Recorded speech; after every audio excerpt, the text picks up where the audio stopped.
One of the things I have noticed as I go and substitute in various parishes, they have a lot of different books that they are either making available, as you have back here, or even giving away. In one of the parishes I was at last year, they had a book on the saints. And in it, there was a quote that really struck me. A quote from Mother Teresa. She says, "Saints are only sinners who keep trying." And isn't that reassuring for all of us? We know that we are not perfect, and yet we know that we need to keep trying to do better and to find the Lord in our lives. In the book, there was also a quote from an Irish writer, Oscar Wilde, and he said, "Every saint has a past, and every sinner has a future." And again, that's pretty reassuring that we have a future, and a future that could be calling us to be given saints as we gather today and celebrate all the saints. Many different saints have been declared, people have been declared saints in the history of the church, some well known, others just there. Let me give a few examples. Augustine, who was in an early life, did not spend it in church, unfortunately, but his mother Monica did. And his Monica prayed for him every single day. And eventually, he came to a conversion of life and became the great saint that he is in our life. One of the very well-known saints that our Holy Father has taken his name, Francis of Assisi, grew up in a very wealthy family. He could have enjoyed all the luxuries of wealth in that family, and yet he wanted something more. And one day he was in the church there in Assisi, and he heard the voice saying, "Rebuild my church." And he looked around and saw, there was some repairs that needed to be done. And he had the money to do it, so he did it. But he kept hearing the words, "Repair my church," and realized that yes, the buildings are important, but even more important are the people and how you need to call people to the way of life. Others, examples, I'll just give a couple more examples.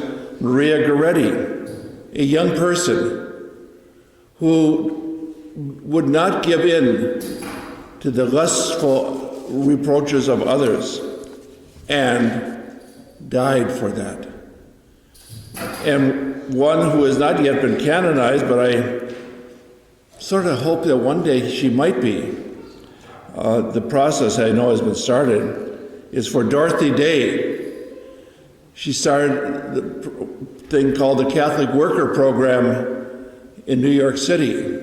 And there's Catholic people in that spirit that really at other places. Her original house of hospitality was in the area of New York called the Bowery. And 20 years ago, I was at a conference in the New York area while we were staying in New Jersey because the hotel rooms were about $100 a night cheaper than New York City. But one day, in the middle of it, we had sort of a morning session at a place in New York. And then we were going to have the afternoon free. And a couple of us realized that we were one block away from Dorothy Day's original house of hospitality. So before we headed off to our afternoon adventures, we said, let's go look and see. And it really caught up to me that the spirit of these people caring for people. We got there about 1 o'clock. They were cleaning up after the noon soup kitchen or food service that they had done. And yet they were very hospitable. And you could see the caring that they had for others. Then a couple of us then went off to Ellis Island and other things for the rest of the day. But that whole spirit of Dorothy Day, who is one who's called a saint. Yes, I'm sure each of you have a favorite saint or a person that has touched you in your life. And yes, we need to be open to them. And most of them, that quote from Mother Teresa is very true. Saints are only sinners who keep trying. Sometimes we think of some people are very bad. There's a story about a preacher at a funeral of somebody who was sort of a no good. And he said, now I know many of you think he wasn't very good, but compared to his brother, he was a saint. Well, hopefully they won't say that of any of us, but we all have the possibility. Paul, reading New Testament reading for today from first letter of John, he says, the reason the world does not know us is that it did not know him. He's referring to God. Cannot see the message that we live in our life because people do not see God in our lives. And yes, the saints were people who knew God, and we also can know God. And then, as John tells us in that reading, we are God's children now. What we shall be has not yet been revealed.